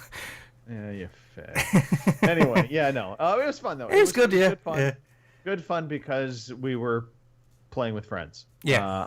This really would not be my game of choice to just play randomly on my own. Definitely better with friends. And it's the first time I've played online with it as well. and it was quite easy to get into once you'd figured out what menu you're going to. It gives you set up, you can host or join, and it gives you a 4-letter code. And what we found out from Greg's side was you have to make sure you have the caps lock on because it couldn't find it. It is case sensitive. Yeah, didn't think that was going to be the case, but I should have actually because it was literally a 4-letter code. Yeah. So it wasn't like it was rocket science. But as soon as I got the code in, joined the lobby, started the game. Yeah, really good. So anyway, all right. Well, that's it. We don't did I mention I won 2-0? Did I mention that? We did. Gary, I won. You beat somebody that does not know how to play snooker. Congratulations. I'm dreading playing Chinny. I'll end up losing big time. Gary and I are due for our annual Madden match, by the way. Just throwing that out there, Gary. Yeah, we should, right?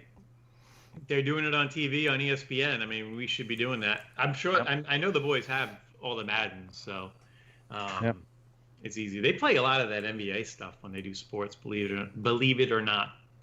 It's a popular game. The basketball. Yeah. The basketball. Yeah. All right, let's get into news, Mark. News. Let's carry forward. What? There's another game I want to talk about. I don't want to do that next week because I know we're on. Did you? I was thinking that. We're running over. Did you have another game you wanted to talk about? Yeah, Gary's just highlighted it. Go. Do it. Can I talk about it? Go ahead. Come on. Do you want to leave it on next week because I can be hours on this? No, we'll keep it short.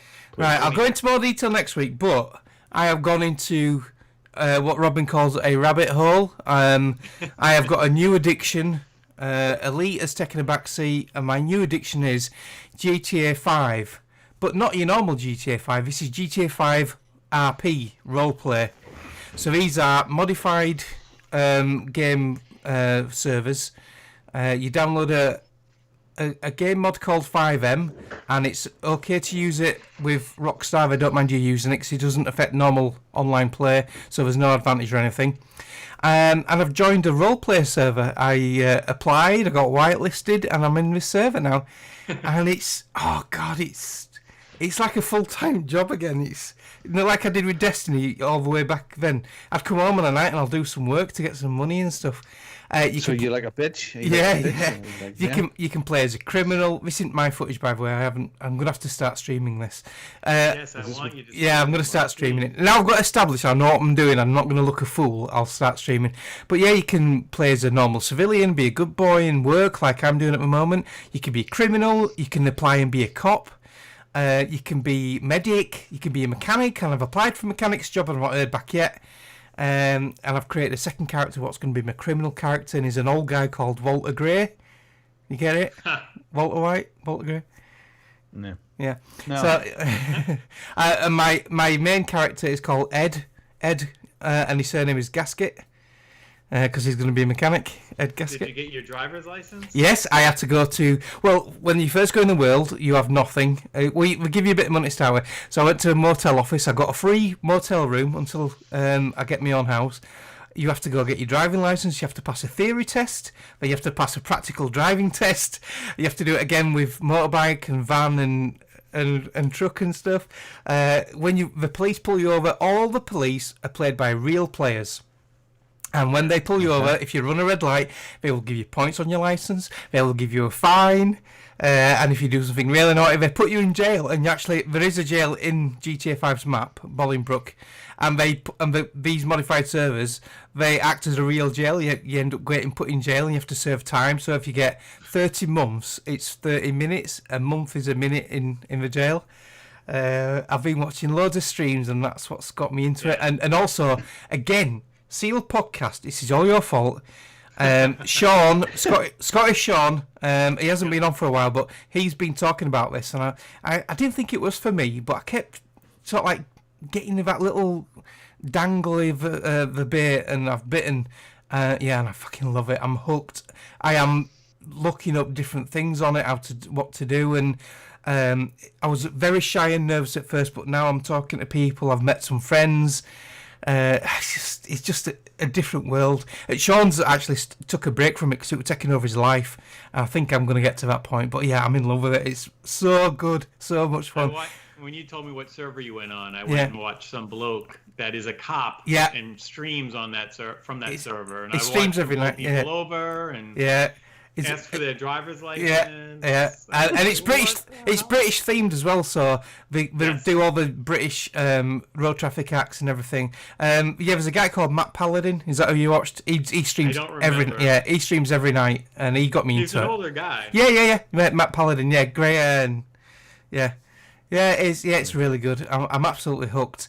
It's intriguing, but I'm so afraid of it. It's a slippery slope. I was afraid of Rust, but I went back. Yeah. So there's a lot of good stuff going on. Just lately, there's been a lot of there's official gangs in the server, so you can be a member of a gang.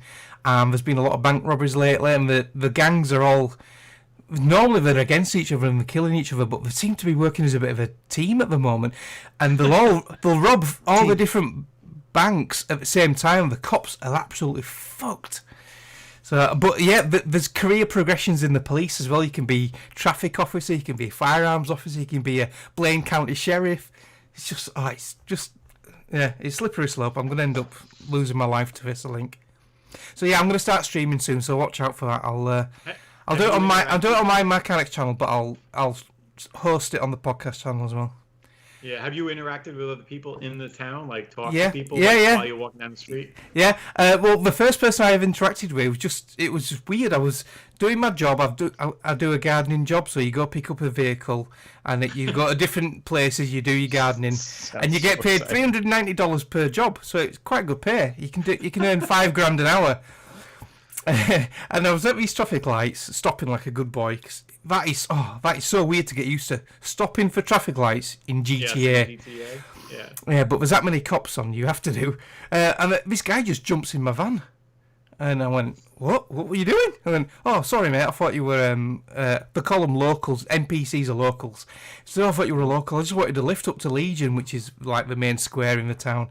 So I says, I'll give you a lift. So I took him up there, we got chatting, I got his name, we swapped phone numbers, because you have his phone, it's a Samsung S8, and you can grab your contacts in there, so we swapped phone numbers, and, well, You guys going out for dinner next week? Yeah. Yes, but his contacts is out, right, so every time you ask them, right, we have a Discord server as well, so most of the stuff's in the Discord, chatting and in character and out of character.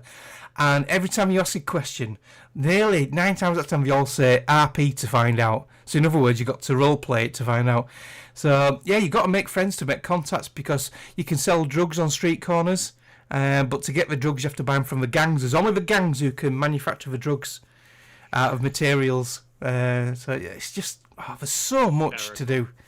Yeah, so I'm just at the tip of the iceberg here of getting into it. I've been on it a week now. I've done a week's worth of RPing.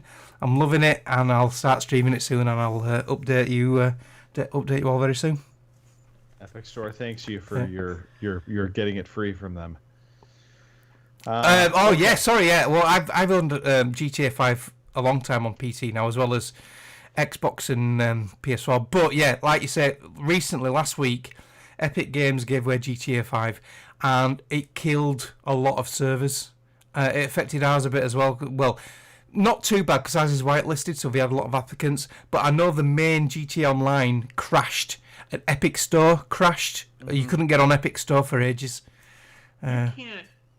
People, you have to play in platform, right? Like, yeah. If you're on Steam, you're on a Steam-based server. Yeah, 5M actually uses your Steam ID to validate you. So even though I've bought mine directly from Rockstar, I don't need Steam. I have to have Steam running in the background.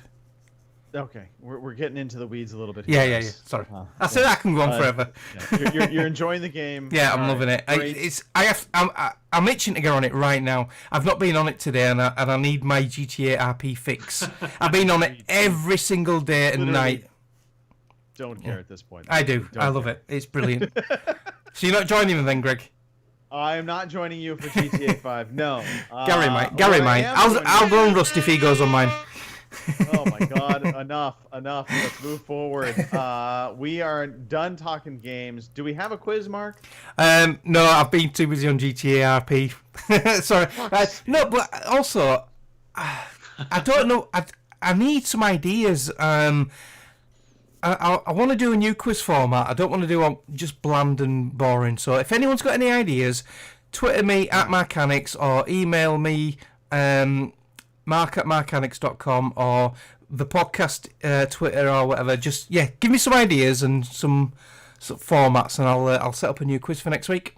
Maybe when you go out to dinner with that guy on GTA. Yeah, I'll ask him. Yeah, you're not into quizzes, are you, by any chance? Henry, it's called Henry. His character's Henry, anyway. Here's the real sad part. I did not update news this week. I think this is all news from last week. All right, I've not updated it. There's some different. I looked at this earlier and I thought, what have you done?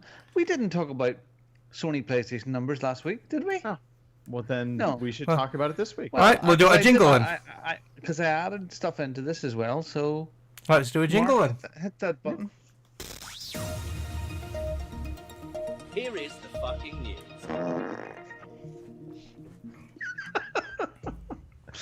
All right. Video game news. What has been going on? Well, there's been some stuff. So this past week, or possibly a little bit longer, Sony announced PlayStation Now subscribers, not PlayStation Plus. It was actually PlayStation Now subscriber numbers. 2.2 million are paying for the service as of April. So that's a huge increase over the last time we heard them update it. It's about 1 million up now. So that's a big increase. Now, granted, I think a lot of that has to do with they lowered the pricing on PlayStation Now, which now it seems like the service and the monetary ask they're throwing out there it's in balance. So they're getting some good push. It is worth noting Xbox with their Game Pass subscribers, they are now over 10 million subscribers. So granted, hard to know who all is paying real subscription rates versus the $1, they do the $1 trials from now and then. So but online services are really starting to take shape. I think that's the one takeaway we really can take from this. And I think next gen, it's just going to get bigger. I think these types of services are going to grow in popularity. Anybody have anything to add to this? No. 90 million users. I think you're right. I think it's going to go the way of like your Netflixes and that. I think most games now are going to be, you're not going to buy games, you're just going to buy subscriptions. And I'm all for that. But Xbox Game Pass has changed gaming for me for a while.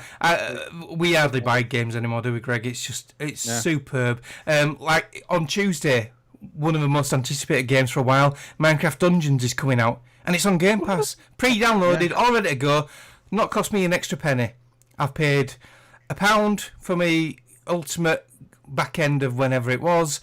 Because I had already a load of Xbox Live, I'm signed up for the ages now. It's fucking superb. So all them games for Robin, £1. You did point out the 90 million subscribers now for, I guess that's Xbox Game Pass. They're not necessarily they're 90 million monthly users, but that's not necessarily paying subscribers. Is that what I'm reading? No. 90 million subscribers there's 90 million uses of Xbox Live. Okay, gotcha. Per month. So, which is kind of cool. Yeah. Well, again, it's growing. It's a more mature. Well, I mean, the Sony one is really catching up, but the Xbox one is the granddaddy of this stuff, as far as the online multiplayer and stuff. Yeah, PlayStation definitely there now. The commitment to first party, I think, also is the real difference. PlayStation Now is letting first party on there, but it's usually well after it's released, and it's only for a short period of time as well. Yeah, Xbox has been Game Pass is Game Pass is friggin' awesome. It's been a good value. There's no denying that. And if you got Ultimate, the PC version, like most of the games you get on console, you can play on PC. So. And also, there's some on PC what you can't get on console at the moment, which is your MechWarrior 5 and Gears Tactics. Right. Yeah, absolutely. They're really, really pulling it around our Xbox.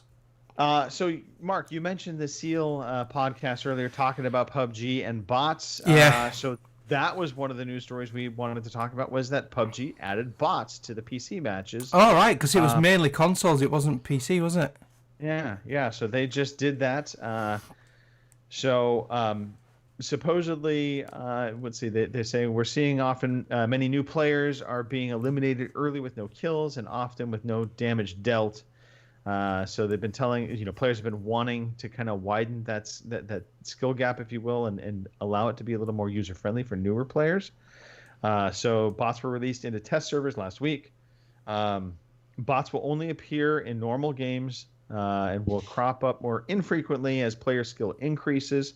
So they are limiting it supposedly to the more skill you have, the higher level you are, if you will, the less likely you're going to see bots. The actions of the bots are going to be pretty basic. So walk, run, crouch, shoot, and then, kind of low height parkour. They're not going to be doing any crazy stunts. Parkour. And swimming, obviously, parachuting and looting. So there you go. Bots in PUBG. It says in a nutshell they're designed to help new players level up. I didn't know you could level up well, I suppose you can with a season pass. Yeah. All the missions they all count to the missions, don't they? The bot kills. Yeah, and let's face it, the leveling up doesn't really do anything for you in game, other than you might get some in-game items that you will unlock from here and there, but it doesn't serve as any kind of leg up. There's no way to pay to win in PUBG. So there is that. Mojang and Minecraft have been pretty popular. Microsoft purchased Mojang Studios. Oh gosh, it was like quite a while ago now, 4 or 5 years ago. It's been a while, but they have sold 200 million copies of the game, making it the number one game. Actually, they are well ahead of GTA 5 as a note. So GTA 5 is at 120 million copies, and I think of that as like the most popular game still online. But no, Minecraft. In the last 12 months, they've sold 24 million copies. Wow. And that's, is there any more people left to buy it? Well, I bought it several times. So, but they're saying that's 200 million copies since they have owned it. So how many copies? Oh, right. Yeah. So the Sandbox game have been sold since its launch in 2011. Hold on, sorry. Microsoft today announced 200 million copies of Sandbox game have been sold since its launch. 2011. I tell you a lie. I'm telling you a lie because they haven't owned it that amount of time. Sorry, I apologize. I retract that last statement. They're saying 126 million play it every month on a monthly basis. 126 million. Jeez, that's a lot. Yeah. Well, you think about it. It's also real popular in schools. I know a lot of schools. Well, they use it for coding, don't they? They'll use it to learn. Kids learn coding. Yeah. Well, but it does so much more than what we do. I mean, my kids are playing it. They're playing the fighting versions of it. The little fights. There's all like battle arenas and stuff. Yeah, all that sort of stuff. So, where we went in and we were all architects and building beautiful societies, they're beating the hell out of each other. So, yeah, what a fantastic platform it is. So, well done. Well done on all the merch. And that really is the news. That was the only news stories that I had pulled prior to the show. So I'm sure there's going to be more. There's a lot of upcoming Game Fest stuff happening for Summer Game Fest. So that's like the replacement of E3. I did hear. That's right. Yeah. Gamescom. There's an announcement for. Gamescom is going to go online. So they're going to host an online Gamescom this year. There's also going to be, I think it's June 23rd. It's like 14 different developers are partnering together, and they're going to do a live stream kind of E3-esque show for one developer after another. It includes Sega, Namco Bandai, I think, is in there. Tecmo Koei is in there. It may not be Namco. It might be Tecmo. But there's like some kind of almost A-tier developers in there, and then a whole bunch of more indie B-tier developers. But that I want to see that stuff. And I like seeing them keeping it focused in and around the time of E3, because even though E3 isn't its traditional self, and we don't have that kind of show, we can still get these kinds of announcements in this time frame and allow us as gamers to kind of get excited for it. it will be interesting to see how many games are going to be delayed. You know, the coding bit isn't so bad because the coders can work pretty much anywhere. But when you get into stuff like, reading stuff this week about mocapping, where mocapping is very, very hands-on and you know, very intense. People are very, very close, so social distancing is an issue. We're back to WuFlu again. And you know, a lot of people in those, you know, the big buildings with fancy cameras and all that stuff. And the other part then is soundtracks and VO. So orchestral bits, Or the orchestral, so you get a full orchestra. How do you get a full orchestra together? And you can't record a full orchestra over online either. So, you know, those things, they're things that are going to delay the games. And then you got the physical side of the shipping, like the manufacturing on the discs and the packaging and the distribution. So there's all that to consider, because a lot of developers don't rely on just online sales; they rely on physical media as well. I think we're going to find some delays coming up. One thing I'd like to talk about quickly is, and I know it's coming out, it's out now, is I'm going to grab a copy of Mafia 2. Again, the Mafia Definitive Edition, So Mafia 1 is being fully but rebuilt from the ground up again. So it's not just a reskin, it's going to be rebuilt completely. Mafia 2 is Control-Alt-H, the high-def version. Again, but I can't wait to play Mafia 2 again. And also, 3, but 2, wow. If you're already on Mafia 3, you automatically have the right to get Mafia 3 Definitive Edition as well, the improved version. Well, I haven't even played it. I've got the big massive thing that came with the LP, the 30, you know, 2 LPs. Well, you better play the Definitive Edition now instead, the better version. Cool. Okay. I'll go straight into it then, Greg. Community night every Tuesday evening, bar one since the virus took the world over. We've been watching movies like Outbreak in 2012 and Monty Python stuff. John Wick, the IT crowd's been a real favourite. Goodfellas this week on Netflix Party on Tuesday evenings, 10 o'clock UK time. We watched Goodfellas this week, and at the end of it, we ended up back in the IT crowd. I've got a suggestion for this week. I don't know if it's on the US one. One of my all-time favourite Stallone movies, Demolition Man. Because I've heard they're doing... I've heard they've announced Demolition Man 2, haven't they? So that just got me thinking. Yeah, Demolition Man's on Netflix. And it's brilliant. I love that film. Okay, yeah, I love that movie. I watch it over and over and over again. Yeah, great stuff. Yes, so Tuesday evenings, you come along, keep an eye on our Twitter and Facebook and WhatsApp groups if you're in them. I post a link. You just need this little thing on your Chrome browser called Netflix Party, and I fire out the link. You click a button and you're in, and we all watch it at the same time. Little chat thing on the side, and we have a Discord group that you can do live chat. Great crack, few drinks. You know, we're not doing much on a even still fun. Most of us still sort of locked down. So please come along. And Scott Stubby, you're more than welcome. Come along.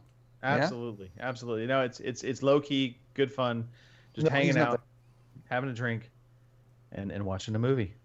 And the best part is we're picking movies that you don't really need to necessarily pay attention to. Yeah. It's more of a socializing bit, Yeah. The Twitter stuff you see there. Did you see that and understand where that came from? Yeah. I do not. I have no clue. Please explain, Robin Tate. Okay, so DeMarcus Parks, our good old buddy that we play with in his racers, he had replied to a post on Twitter from someone he followed to say that this chap was convinced that streamer culture is the most toxic, fake, positive, selfish, hope I get rich quick, and used for people for my benefit thing on the internet. And our good friend replied to say, I know some damn good people who stream. They hands down truly appreciate and love not only their respected viewers, but support other streamers as well. And here are some examples. And the OC podcast was one of those examples. So thank you very, very much. Yeah. That was lovely. Thank you. Thank you. He's a nice guy, DeMarcus. Yeah. Yeah, absolutely. We do not make money out of our podcast. Only people like veteran gamers do that. So, pump people. No, you know, there was. I understand where the other person was coming from. Yeah. There is a lot of shit on there. And it's, you can't throw obviously everybody into this group, because I think there are some that, yeah, they're absolutely out there trying to make their quick buck. They're trying to make their moment of fame. They are streaming to try and make this into a career. You have others, and you have some that have done it successfully, and they're still very good to their viewership. They they handle it properly, but it also equally is you could say that there are some bad apples out there. I have seen some just horrific streamers, and the worst part is it is so easy to get caught up in labeling all of them under the same group. And I don't look at us as streamers, to be perfectly honest. I look at us as podcasters, and there's a difference. Streamers are out there; they're doing it day in and day out. This is their job for 24/7, if you will. The content is king to them. They are having to create streams continuously. I honestly, I mean, on TikTok, trying to constantly come up with new ideas. It's not every one of my TikToks gets 500,000 views and over 1,000 comments and over 60,000 likes. Sometimes, and most times, that is the case, but not all the time. I understand that pressure. Right. Those streamers, though, actually make money. And then there's just those fame seekers like Robin, who just love the fame. And that's your compensation, Robin. You love the fame. You love to be able to say, 500,000 people watched you steal somebody else's idea. It is fantastic. But Robin's now sort of like that excited that people are using his audio to do their own videos. Have you seen it? Yeah. Have you seen it? On TikTok, you can press the record icon at the bottom and it shows you all the videos with the same soundtrack, apparently. So, yeah. But using my voice. Yeah, Robin's famous. You are infamous, Robin. Infamous. But just last note on the streamer side. I do personally get offended when I see streamers out there that you could tell they're just in it for the quick buck. They are playing on certain types of individuals that might be geared towards watching them. I look, if you want to be a female streamer and play games scantily clad, I get it. But don't try and tell me you're serious about video gaming. I think you are purposely doing things for a reason. Damn it, Greg! If I want to be a female streamer, I can. Damn it. And again, I don't have a problem with that. Look, if you want to get on there, Robin, in a low-cut tank top like I'm wearing now, show your cleavage off, and try and attract male viewers to your stream and maybe get some of them to buy you gifts. Hey, more power to you. But at the end of the day, don't tell me you were serious about being a video game streamer. You're just serious about being a streamer to earn money. Yeah. All right, enough of that. Let us move forward.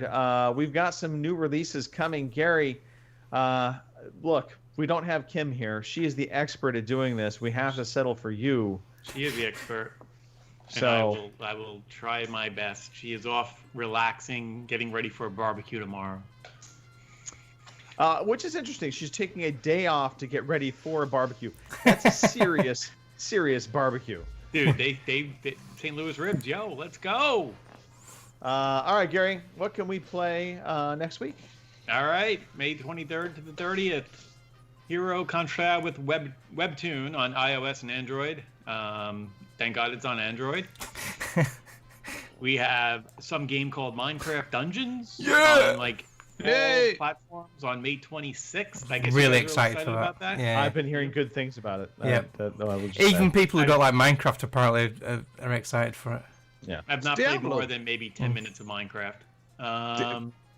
Diablo. I have Rust. Mortal Kombat 11 Aftermath on all major PlayStation, Xbox, Switch, Stadia, PC, everything. May 26th. May 26th also has the Elder Scrolls Online, Greymoor on PC and Mac.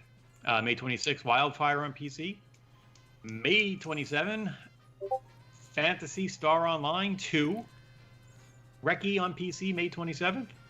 Dungeon Defenders Awakened on May 28th on PC. Fly Punch Boom on the Switch and PC, May 28th. May 28th, Shantae and the Seven Sirens. I think you have to say that properly. Shantae. Shantae. And then May 29th, we have a big day for the Switch. We have BioShock the Collection. We have Borderlands Legacy Collection, XCOM 2, and Xenoblade Chronicles Definitive Edition. So big day for the Switch on the 29th, I guess. Clearing out that backlog. That's what we have for new games. All right. Thank you for that. Not quite as good as Kim, but nowhere near as good as Kim. Yeah. It's okay. It's okay. Thank you, Gary. Thank you for that. Robin. That's me. Look, we do this thing, Victory Achieved. Again, we give to our community, unlike other communities that ask for money. We don't ever ask for money, but we give money away. Like we do with Victory Achieved, where we say, hey, if you complete a video game, all we ask is you take a selfie with the video game in the background and you send that on Twitter to @OC_podcast. Sorry, OC_podcast. I always forget what's the underscore, but OC_podcast with the hashtag Victory Achieved in there. And you just might win some money. It's amazing. Real money. Real money. Not Monopoly money. $20, £15 UK. Basically, every quarter we draw a name. So get your name onto the list, and the way you do that is by tweeting that Victory Achieved tweet to @OC_podcast. And then you can hear Robin read out your name about being a winner, or, if nothing else, being a winner yourself for beating the game you just beat. Like right now. Yeah. I'm a bit premature though, aren't I? Jenny says that often. Colin Allcars, he finished Anodyne, which is a Zelda game. Dan Fletch 90, one of my little favorites, Yoko's Island Express, and had a great time with it. He finished it. Colin Allcars and his boss, his son, finished Unravel 2 and loved it. Some guy called Eric by my book, Duke Scath, he finished Light Matter. And Denik TQ finished Life is Strange 2 and loved it as well and thought it was fantastic. He thought the music and the sound was lovely. So well done, everybody. Get those entries in. And you all have a Victories Achieved. Victories Achieved. You have one. Victories Achieved.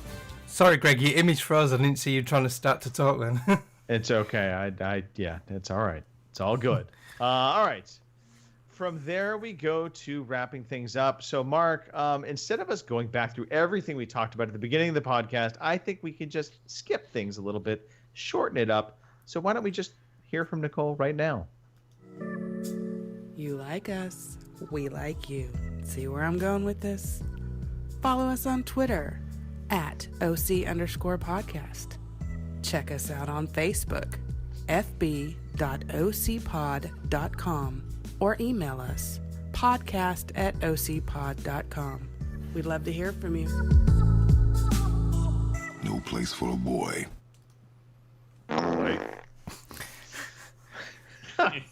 Oh, it's good to be back. All right.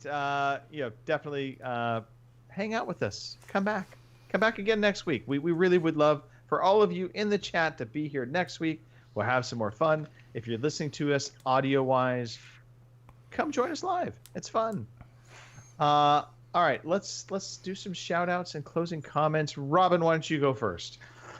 Yeah, Matt, I'll take some of those photographs you wanted me to take for you of my private cockpit, and I'll get those over to you soon. Okay, buddy? Thanks very much, Greg, for having me on. It's been lovely sitting here throwing oranges at you. It's been great fun. Android forever. Whoa. Gary? Yes, thank you. Well, tomorrow is Memorial Day, and some of us consider it really the kickoff to summer, but really it's to honor those that gave the price, the ultimate price for our country, our freedoms. All right, so I just want to honor all those that have given and all the family members that had to suffer through that loss as well. So thank you, vets.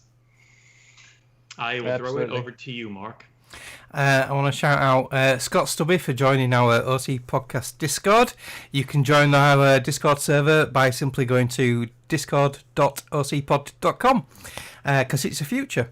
I want to shout out you guys. Everyone in the chat has been very lively in there tonight. And everyone on the Little Los Santos GTA RP server. So let you take us out, Greg. All right, I will unshout out everybody on the Los Santos GTA server.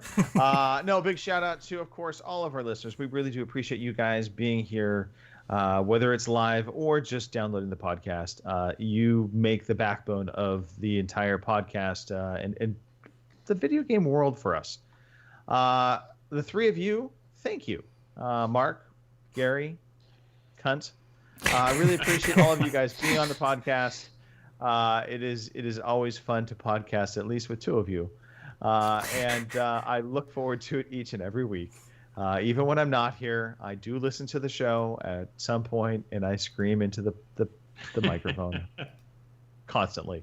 But no, thank you guys. Thank you to everybody. Gary, great message, by the way. Yes, thank you to all the vets. If you were a service member currently and or former, thank you for your service. We appreciate the sacrifices you have made. And, of course, if any of your loved ones have made sacrifices over the years in past service, we salute you as well. And on that note, let's wrap this up, Mark. Thank you for listening to the Overseas Connection podcast.